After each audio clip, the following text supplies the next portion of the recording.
The Taiping Rebellion, a tumultuous period between 1850 and 1864, stands as a stark reminder of China's vulnerability and resilience.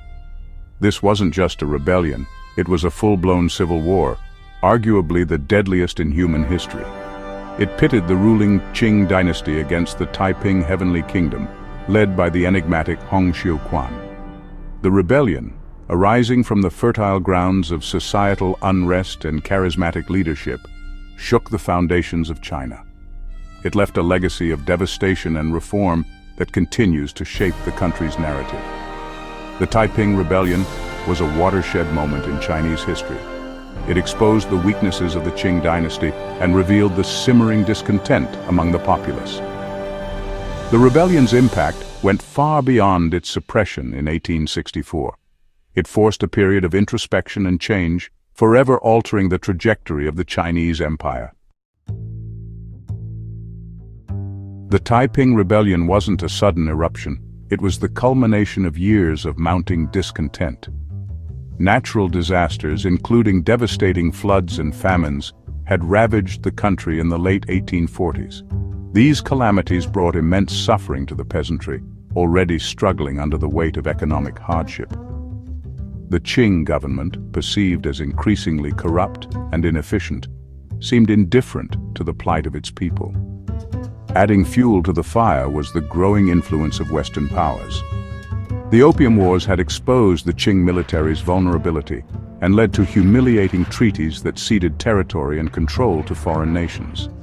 This foreign encroachment further eroded the Qing's legitimacy in the eyes of many Chinese.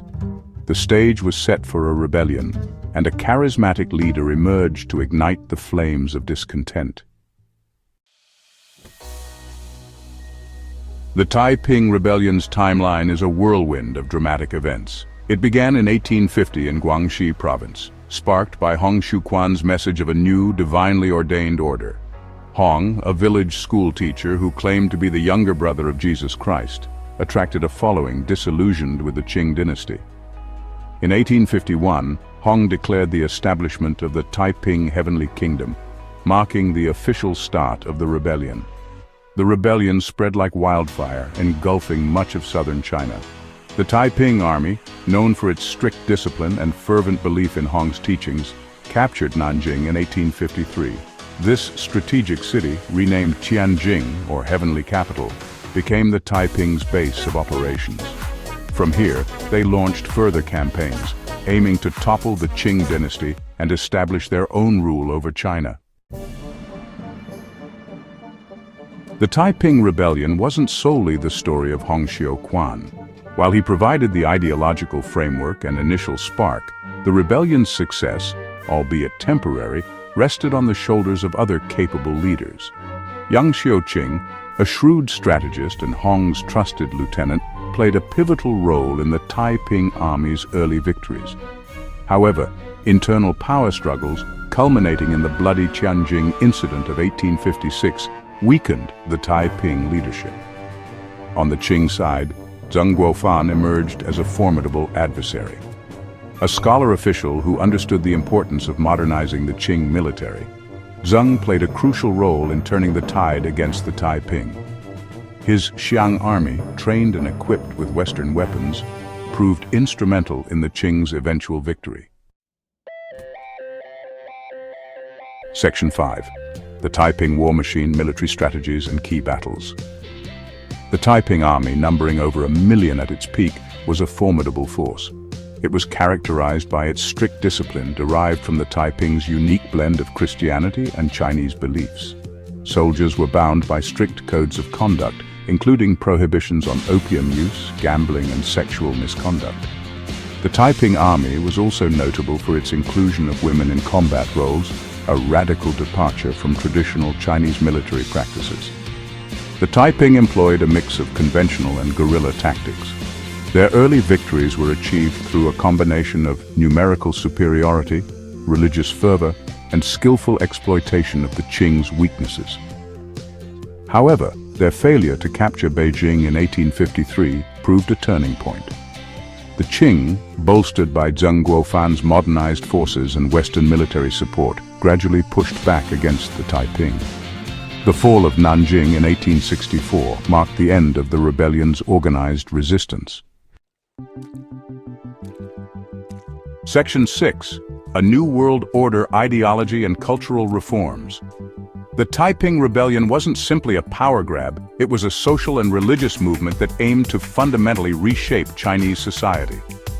Hong Xiuquan's ideology, a syncretic blend of Christianity and Chinese folk beliefs, promised a utopian society free from the Qing's perceived corruption and oppression. Land redistribution, a cornerstone of the Taiping platform, aimed to dismantle the traditional landowning elite and empower the peasantry. The Taiping also advocated for radical social reforms, including gender equality, the abolition of foot binding, and the prohibition of practices like opium smoking and gambling. These reforms, while appealing to some segments of society, alienated others, particularly the Confucian scholar gentry class, who saw the Taiping ideology as a threat to the established social order. Section 7. A nation-scarred impact of the Taiping Rebellion. The Taiping Rebellion left an indelible scar on China. The conflict's death toll is staggering, estimated between 20 to 30 million, making it one of the deadliest in human history. Entire provinces lay in ruins, their economies shattered, their populations decimated. The rebellion's impact went far beyond physical destruction. It deeply scarred the nation's psyche. The Qing dynasty, though victorious, emerged from the conflict severely weakened. Its treasury was depleted, its military exhausted, and its prestige tarnished. The rebellion's suppression had come at a high price, relying heavily on regional armies and highlighting the central government's waning authority. The Taiping Rebellion, while ultimately unsuccessful, had exposed the deep cracks in the Qing edifice. Section 8. The Crumbling Edifice. Reasons for the Taiping defeat. The Taiping Rebellion's failure can be attributed to a multitude of factors. Internally, the Taiping movement was plagued by factionalism and internal power struggles, culminating in the bloody Tianjin incident, which decimated the leadership and sowed discord within the ranks. The Taiping's radical ideology, while initially appealing to some, ultimately alienated key segments of Chinese society. Externally, the Taiping faced determined opposition from the Qing dynasty, bolstered by regional armies like Zheng Guofan's Xiang army. The Qing government, recognizing the existential threat posed by the rebellion, was willing to adopt Western military technologies and tactics. Moreover, Western powers, initially sympathetic to the Taiping, ultimately sided with the Qing, fearing the destabilizing effects of a Taiping victory. Section 9. Echoes of Rebellion, Legacy, and Historical Significance. The Taiping Rebellion, despite its ultimate failure, left an enduring legacy on China. It exposed the Qing dynasty's vulnerabilities and fueled anti-Manchu sentiment, contributing to the dynasty's eventual downfall in 1911. The rebellion also highlighted the need for social and political reforms, prompting the Qing government to embark on a series of belated modernization efforts. The Taiping Rebellion serves as a stark reminder of the devastating consequences of societal unrest and the power of charismatic leadership. It stands as a testament to the human cost of conflict and the enduring quest for a more just and equitable society. The rebellion's echoes continue to resonate in China today, shaping the country's historical narrative and reminding its people of the importance of unity and stability. Please like and subscribe to our channel. Let us know in the comments what topic you would like to see covered next.